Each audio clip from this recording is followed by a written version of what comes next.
ലോകകപ്പ് യോഗ്യതാ മത്സരത്തിൽ ഉറുഗ്വേയെ പരാജയപ്പെടുത്തി അർജന്റീന. ഉറുഗ്വേയുടെ തട്ടകത്തിൽ എതിരില്ലാത്ത ഒറ്റ ഗോളിലായിരുന്നു അർജന്റീനയുടെ വിജയം.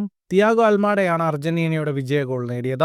നായകൻ മെസ്സിയും പ്രധാന സ്ട്രൈക്കറായ ലൗട്ടാരോ മാർട്ടിനസും ഇല്ലാതിരുന്ന അർജന്റീന മുന്നേറ്റ നിരയിൽ Julian Alvarez, Thiago Almada, Giuliano Simeone എന്നിവരാണ് അണിനിരന്നത്.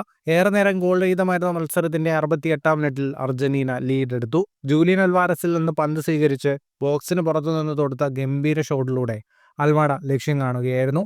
കളിയുടെ അവസാനം നിക്കോളാസ് ഗോൺസാലസ് ചുവപ്പ് കാർഡ് കണ്ട് പുറത്തുപോയെങ്കിലും അർജന്റീനയ്ക്ക് വിജയം ഉറപ്പിക്കാനായി. മത്സരത്തിന്റെ കണക്കുകളിലേക്ക് വന്നാൽ 56% ബോൾ പൊസിഷൻ ഉറുഗ്വേക്കായിരുന്നു. 6 ഷോട്ടുകളാണ് ഉറുഗ്വേ ആകെ തൊടുത്തത്. 2 ഷോട്ട് ഓൺ ടാർഗറ്റ്. 522 പാസുകൾ. 85% കൃത്യതയോടെ ഉറുഗ്വേ പൂർത്തിയാക്കി. 12 ഷോട്ടുകളാണ് അർജന്റീന തൊടുത്തത്. 4 shot on target. 431 പാസുകൾ. 82% കൃത്യതയോടെ അർജന്റീന പൂർത്തിയാക്കി. ഈ വിജയത്തോടെ അർജന്റീന 13 മത്സരങ്ങളിൽ നിന്ന് 28 പോയിന്റുമായി ലാറ്റിൻ അമേരിക്കൻ ലോകകപ്പ് യോഗ്യതാ പട്ടികയിൽ 1-ാം സ്ഥാനത്ത് തുടരുകയാണ്. ഉറുഗ്വേ 20 പോയിന്റുമായി 4-ാം സ്ഥാനത്താണ്. മാർച്ച് 26-ന് ബ്രസീലിനെതിരായാണ് അർജന്റീനയുടെ അടുത്ത മത്സരം. ഫുട്ബോൾ ലോകത്തെ കൂടുതൽ വാർത്തകൾക്കും വിശേഷങ്ങൾക്കുമായി സ്പോർട്സ് കഫേ സബ്സ്ക്രൈബ് ചെയ്യുക.